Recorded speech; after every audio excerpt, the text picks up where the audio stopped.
What's going on, everybody? This is the regularly scheduled portion of the proceedings today. It's a two-show Wednesday.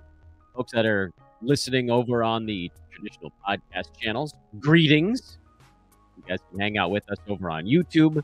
Those that are watching on YouTube, I'll explain what I did yesterday, which is that this is, and basically all shows, and pretty soon I won't do this little intro. You're just kind of hanging out. You're looking in on what is an audio show, but those on YouTube get a chance to kind of see some of the web browser windows that I'm looking at, and you can kind of work along with me as we go through some of the stuff. I am Dan Besbris at Dan Besbris on Twitter, DanBesbris, and this, of course, is a Sports Ethos presentation. SportsEthos.com is the website. At Ethos Fantasy BK is the Twitter handle, and the Fantasy Pass is on sale for just a couple more days. We're now well under a week to go in our NBA Draft Guide drop sale, meaning it's on sale until the NBA Draft Guide drops, which is coming any day now, any moment, and then prices go up. So make sure to lock in your rate today. Don't wait and pay more a week from today. That is foolish, especially when you consider that it's a 6-month subscription. So whatever number you see, $1, $2, $3 that you're saving, you're actually saving 6 times that amount. That's at sportsethos.com. Click the Get Premium tab and get your party started today. Here's what's going on today. As I click my tongue into the microphone like a true professional would, we are 23 players deep in our analysis of the ADP board. We are effectively Jokic, then an Embiid Doncic, then a Tatum Halliburton, then a Steph Shea, then a Dame all the way through Booker. Who's the front and back end of the next one? Then a Mikal Bridges through Trae Young, pool party, bucket set into our breakdown. Giannis and Trae Young are the big jumpers. No surprise there. They're guys that have hyper elite categories and extraordinarily weak ones. And those guys tend to get a bump because of 8 category leagues, because of points leagues, because of head-to-head punt builds, things of that nature. Yesterday, we talked about Trae Young. Today, many of you can tell from the title or from the thumbnail that we're going to be talking about LeBron James, but he's not the only player we're going to be talking about today as we embark upon the next group, which in my eyes is probably the last, let's say the last true group of players. You might be able to make an argument, this is iffy. You might be able to make an argument that there's like a 3 or 4 person mini group. That's the next one. But then after that, you're running a pretty good long way. I think you could go 8-10 players deep in the next group, and then you're probably another like 10. Like the groups get bigger, basically, is what I'm saying. Aside from the very weird Dame Giannis through Devin Booker chunk. This is, I think, in my opinion, and that's hopefully why you're listening to me yell into a microphone for however many minutes. This is, I think, the last small to medium size group. It'll probably take us 2 shows, I think, to go through these guys. And then after that, I might want to tweak how we talk about some of this stuff. I don't know that there's a value in breaking down every single player on the board.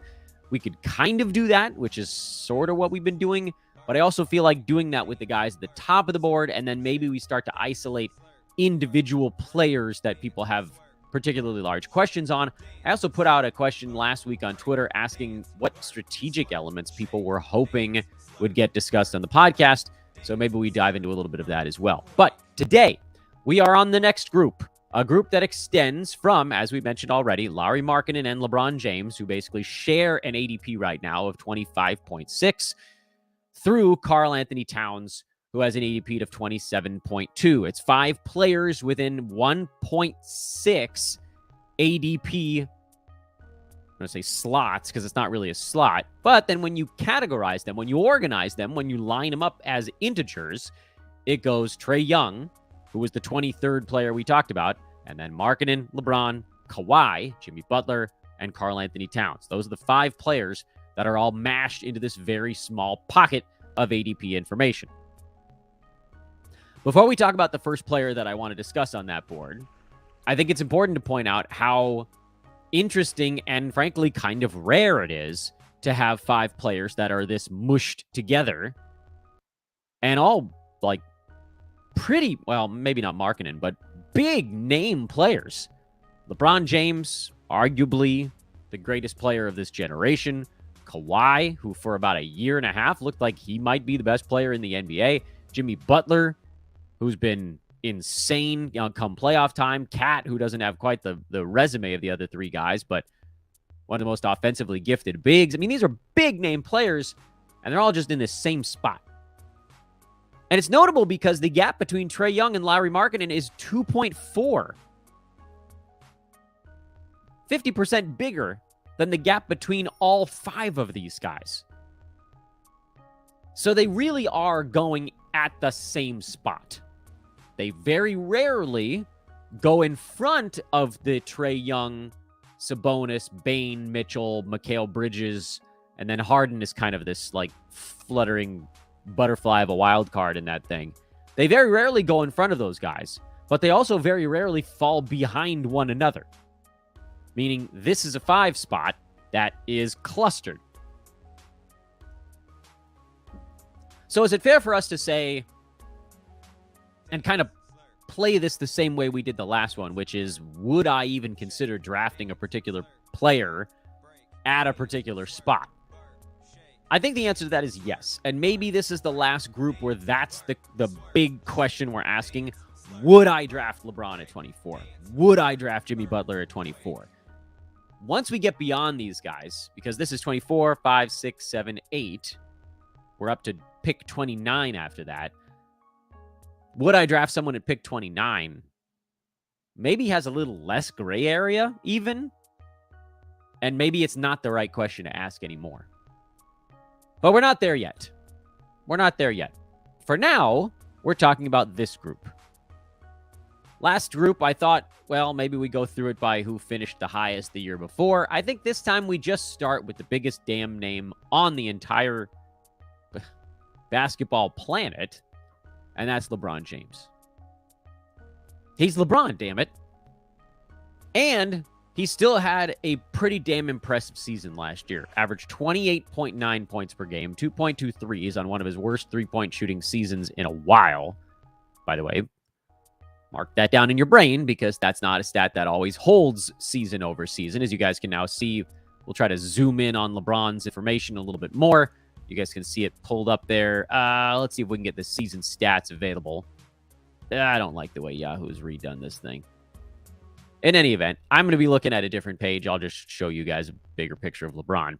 This last season, he shot just 32% from 3. That was the worst since 2015 for Bron. So if that's a number that ticks back up a little bit, but you get the point. Steals were basically an all-time low at just 0.9 per game. Blocks fell back more towards a career norm after having a big spike last season, not this most recent one, when he was tasked with playing center for long stretches. That was a big fantasy bump for LeBron, getting those extra blocks by being the last line of defense.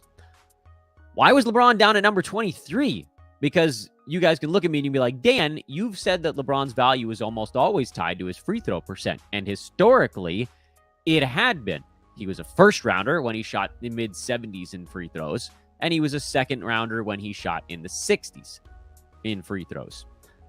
This season was different, specifically because, well, I think we could argue because his three-point percentage was considerably worse. It wasn't the only thing holding him back, but it was a big part, and then the steals being significantly lower.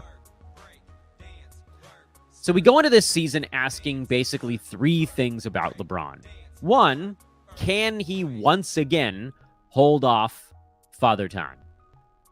Dude was born basically on the last day of the year, 1984. Yeah, It's weird to look up and see a year on the board that's not that far from my own. That's how old LeBron is now. He will turn 39 in the middle of this NBA season. That's old in the NBA. That is not old. That is ancient in the NBA.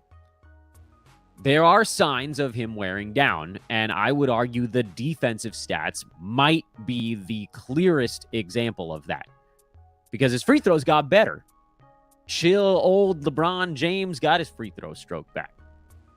And he still is a pretty amazing finisher. Maybe not quite as impressive as, say, his Miami days where he was shooting in the mid to high 50s from the field and just hammer dunking on everyone, but really not all that far off from his Cleveland days and basically the same as it's been since he got to LA.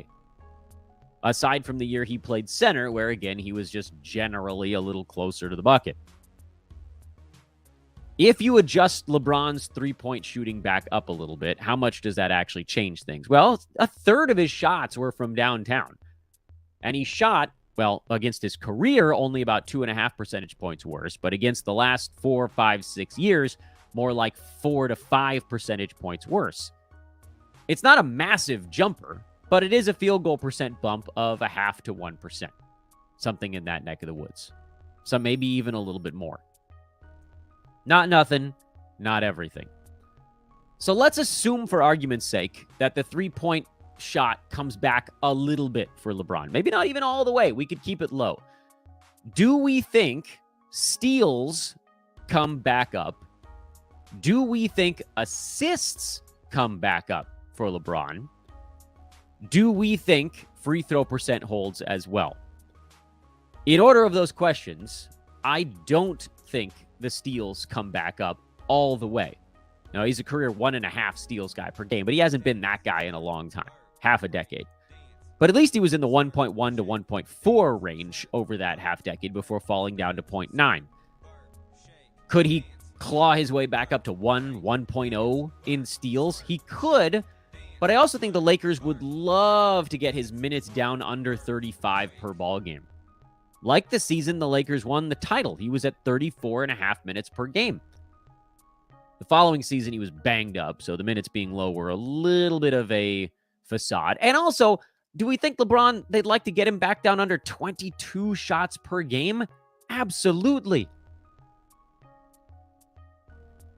It's probably, and look, the Lakers had issues late. One of them was LeBron's own health, so we didn't get to see like all the LeBron down the stretch. Remember, he was dealing with foot stuff, and the hope, I guess, is that his foot stuff is at least somewhat covered. But down the stretch this year, he only played 11 of the team's final 25 or 26 ball games.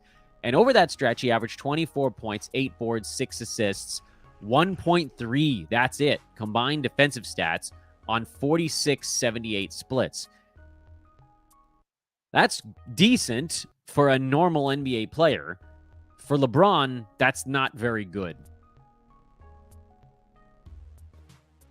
I would love, you guys are probably sitting there thinking, get to the damn point, Dan. And you would have every right to say that.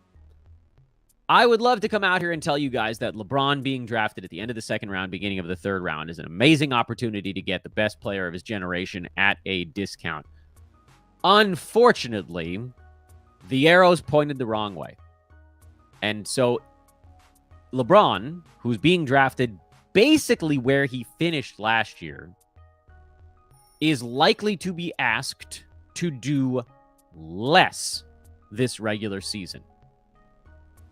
The Lakers needed to squeeze every drop out of LeBron and Anthony Davis during this most recent season. That was a team, remember, that started the year 8 games under 500. One of the only teams ever to start a season 2-10 and then make a deep run into the playoffs. But they did it because when LeBron was healthy enough to take the court, and when AD was healthy enough to take the court, they ran those dudes into the floor. AD got some rest days here and there, make no mistake. But when he was upright, and when LeBron was upright, they got ground into a pulp. Because the team just had no choice.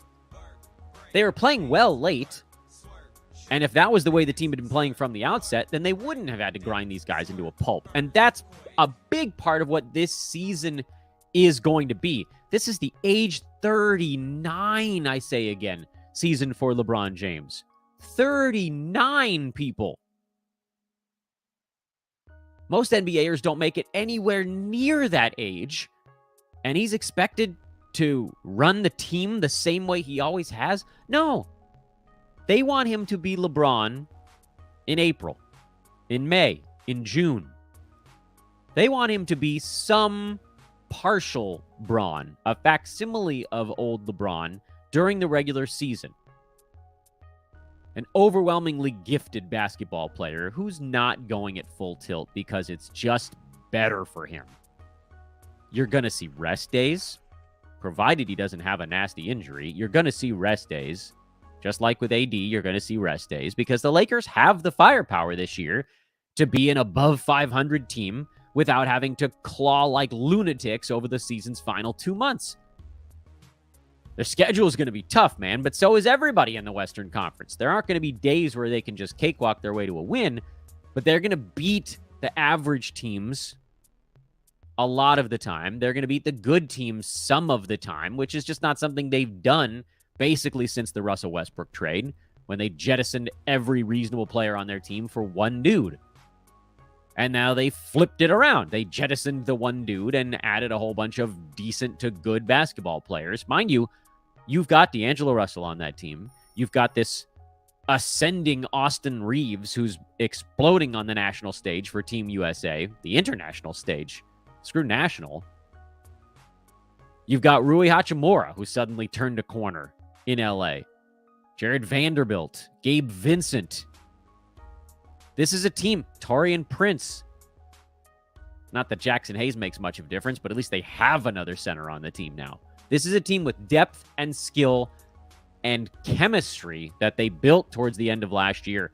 All of that stuff, forget the Lakers propaganda part of this show. All of that stuff basically just says they don't want LeBron doing as much as he did last year.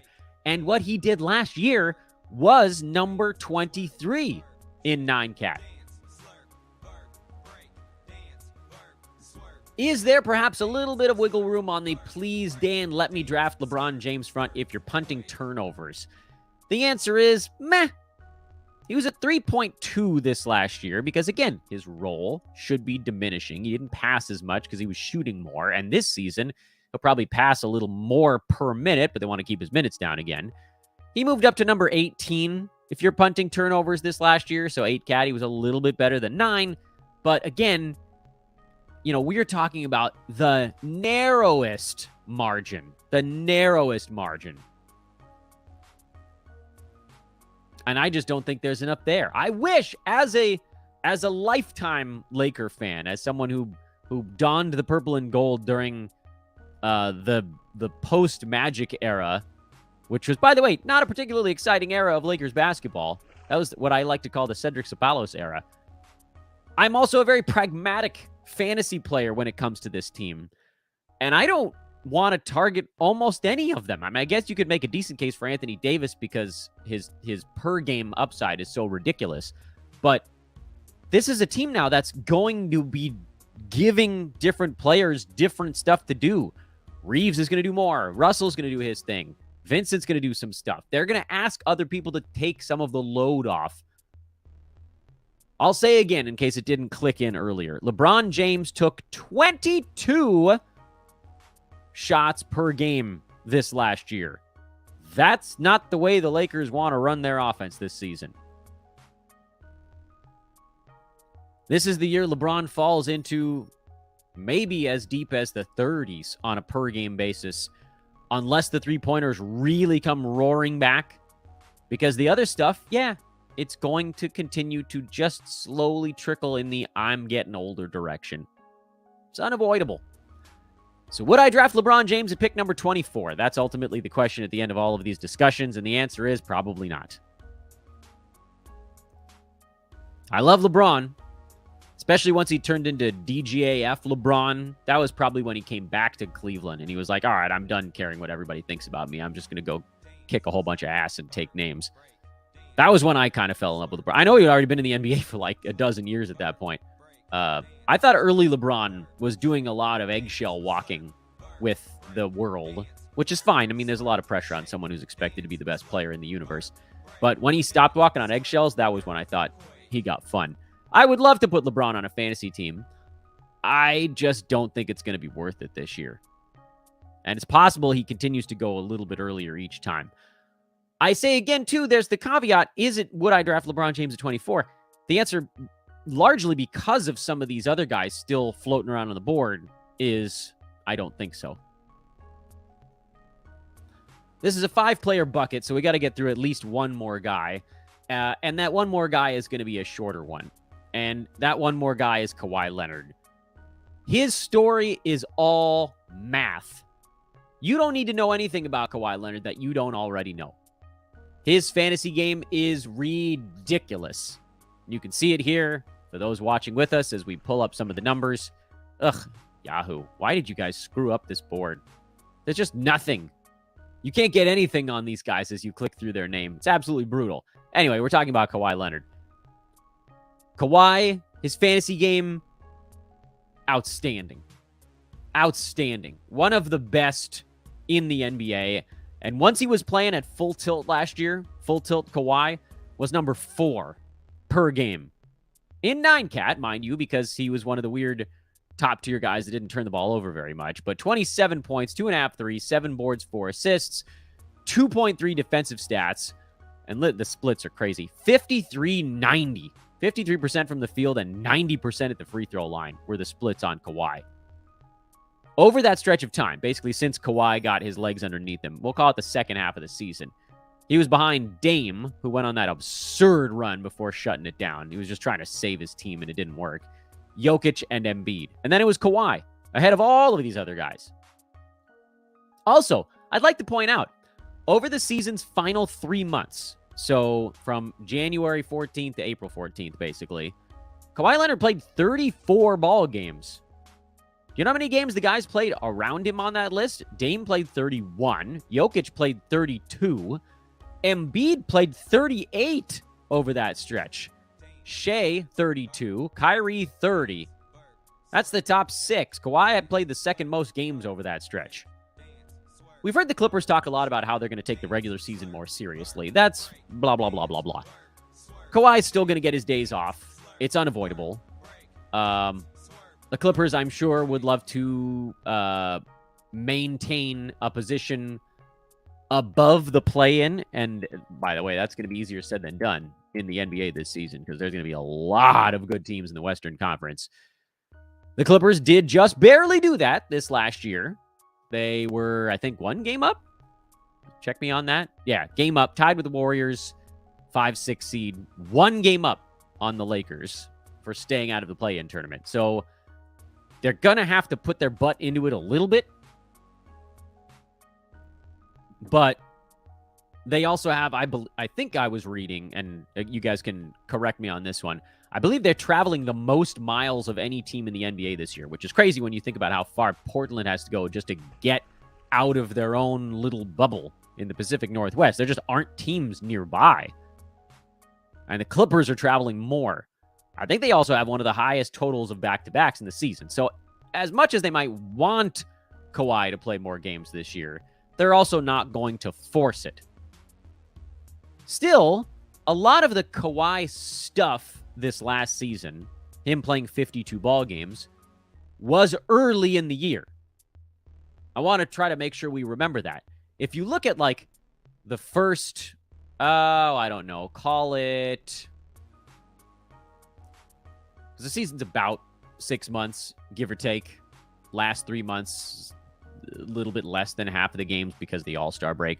So go first 3 months, basically. So, like, mid-late October to mid-late January. If you look at that stretch, the Kawhi Leonard games played total was 20. And you had guys in the NBA that were playing, 42, 43 games over that stretch. So, yeah, Kawhi missed 30 games this last year, but about the 75 to 80% of his missed games came in the first half. If he just maintains and misses the typical rest days plus, the usual whatever, then you hope to get back to what Kawhi was doing previously, which I realize the whole load management thing is a pain in the butt, but he's usually targeting something like around 15 games missed in a season. It's head-to-head. You can't do it. You can't. Simple as that. The upside is stratospheric. If you're getting Kawhi Leonard at the beginning of the third round, and this is a guy that could be a top 5 per game player. But the problem with Kawhi isn't just that he misses games. It's how he misses games. He misses 1 every week. If he has a 3-game week, you're getting 2. If he's a 4-game week, you're getting 3. You basically just budget that in for if you have Kawhi Leonard on your team. You can never put him on the IL slot. You could use an IL plus on him, but look, I get it. IL plus is helpful, and I would strongly recommend that your head-to-head leagues have them. But someone else on your team is going to need that from time to time. It can't just always be Kawhi using your IL plus slot. And that's sort of what it turns out to be. Like, you need to have him on it for 2 to 3 days every single week to try to salvage whatever roster spot you've got cooking without him. It just creates too much of a crunch. Whereas if someone gets hurt and just misses 4 weeks in a row, at least you can throw them on a regular IL slot and try to fill that thing. On the Roto side, it's a little bit of a different monster because I'm a little bit less worried about what someone's target number of games played is coming into the season. Head-to-head, that has to be one of the first things you ask yourself. Is this player targeting 90% of his team's games? Is this guy, in a perfect world, even trying to play in 74 games this year? And the answer is yes for a lot of players, but not everybody. Kawhi is not trying to play in 74 games out of 82. He is trying to play in about 66. Maybe call it 68 if you want to be kind to him. Something's going to go wrong. An ankle tweak, a sore knee, a sore back, a weird travel day, whatever. That's even maybe not even on a back-to-back. So if he's trying to get to 68, in all likelihood, he's actually trying to get to like 63. 19 missed games is a big deal. But now, again, for head-to-head, you're just not going there. It's too much. You're asking too much. In Roto, it's math. It's a math question.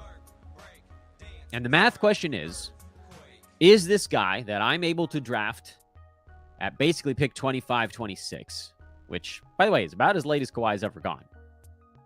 Is this guy who has a very real shot to be a top 8 per game player over the entire season? Can he hit that mark by totals or get close enough to it where I can shoot for the upside here on the Roto Games Cap format leagues, for those of you that are playing that side, and risk the downside? I'm actually inclined to say yes. Again, I will repeat for the third time, you're not doing this in head-to-head. Just skip over him. It's very easy. Someone else might catch lightning in a bottle for a few weeks or months or whatever. Maybe he's upright during the fantasy playoffs. But getting there is so hard if you spend a third-round pick on somebody that's just maybe not there. On the Roto side, I believe the answer is yes. Because if you look at some of the guys inside the top 24 by totals over a season, quite a few of them played games in the 50s. I will repeat that because it's actually really important. If you look at the guys who finished inside the top 25, call it 25 instead of 24, doesn't really matter, who finished inside the top 25 by totals, quite a few of them had a games played number in the 50s. Damian Lillard, 58 games, finished number 13 by totals. Anthony Davis, 56 games, finished at number 17. Steph, 56 games, finished at number 20. Halliburton, 56 games, finished at number 23. Now, if you drafted those guys in the first round and they played 56 games and finished in the second round, you'll be annoyed. By the way, James Harden, 58 games, finished at number 29, so not that far out of it. But if you draft that guy at 26, and he only needs to get to 58 games, I mean, really, he only needs to get to about 56 games to get to his ADP by totals. Do we think Kawhi can get to 56 games this year? Bearing in mind, again, that he basically took the first 6 to 7 weeks off this season and still got to 52? I think the answer is that those bars intersect in a nice way. Because if Kawhi Leonard, and you can play this game with totals all day and all night, if Kawhi Leonard, a top 10, that's conservative estimate, probably more like a top 8 or top 6 per game guy, even gets into the 60s in games played, he's inside the top 15. Like, with his eyes closed. Kyrie Irving was number 14 this year, and he played exactly 60 games as the number 9 per game player. By the way, there isn't a perfect example. Kyrie's probably one of the best ones. Jimmy Butler played in 64 games as the number 10 per game player, and by totals, that allowed him to finish at number 9. Because a lot of the guys at the top of the board are enormous injury risks. And Kawhi is just one of them with like a little extra. If everybody else is an injury risk with 1 exclamation point, Kawhi Leonard is an injury risk with 2 exclamation points. It's why these guys that are actually trying to get to 90% of their team's games are going in the mid to late second round, because everybody else is like, I don't even know if they're going to play. It's why Mikal Bridges is going where he is. It's why Domantas Sabonis is going where he is. It's why Tatum goes where he does at like 4, even though he's never really sniffed that high on a per game basis, but he plays. He gets into the damn ball game. Anthony Edwards is the other guy we've talked about on this pod. Does he belong in that range per game? Hell no. But he's out there. We don't even need Kawhi Leonard to be reliable. We don't need durable. We need not fully broken. And so for Games Cap Roto, you know I'm going to get suckered into this thing again.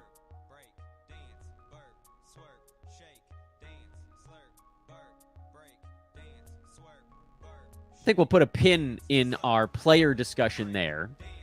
And what we'll do here is, for all of the listeners, we'll take a quick look over at the YouTube comments just to see if we've got any questions about today's stuff. We can kind of run through a couple of those if there was a topic or a sort of tangential thought that we didn't hit on. I want to remind everybody, if you're listening and you want to hang out with us on YouTube, that's at youtube.com/sportsethos. If you're watching this thing on YouTube, either live or after the fact, I can see some folks that are sort of like in and out. That's fine. Again, you're basically just watching me record an audio show. Please do take a moment to hit the thumbs up and subscribe button. And again, if I forgot to mention, if you're listening, please drop a 5-star, whether it's on Spotify or iTunes or however you consume your podcast. All that stuff is really important during the ramp up to the season. This is when you can kind of snowball viewers and listeners a little bit. So thank you guys in advance for doing that. I'll mention again here towards the end of the show that the Fantasy Pass, which is now split into sports. You have the NBA Fantasy Pass, NFL, MLB. You also have the All Sport Fantasy Pass, Ethos 360. There's a lot of good stuff over at Sports Ethos. Prices go up when the NBA draft guide drops, and that's happening in the next couple of days. So if you're thinking about getting a monthly package for the Brewski 150 or whatever, this is the time to do it. SportsEthos.com. Go check those out. Now, questions from the chat room. First one is about rookies, the Thompsons. You guys know me. I don't do the rookie thing. So, yeah, I mean, for redraft, I'm probably leaving it alone. We'll take a look.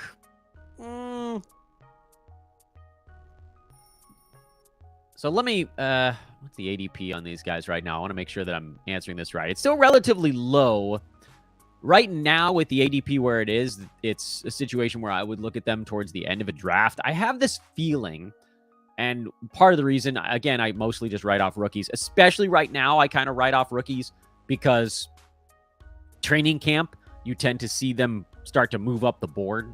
They do stuff and then they move up the board. I don't think there's enough there at the moment.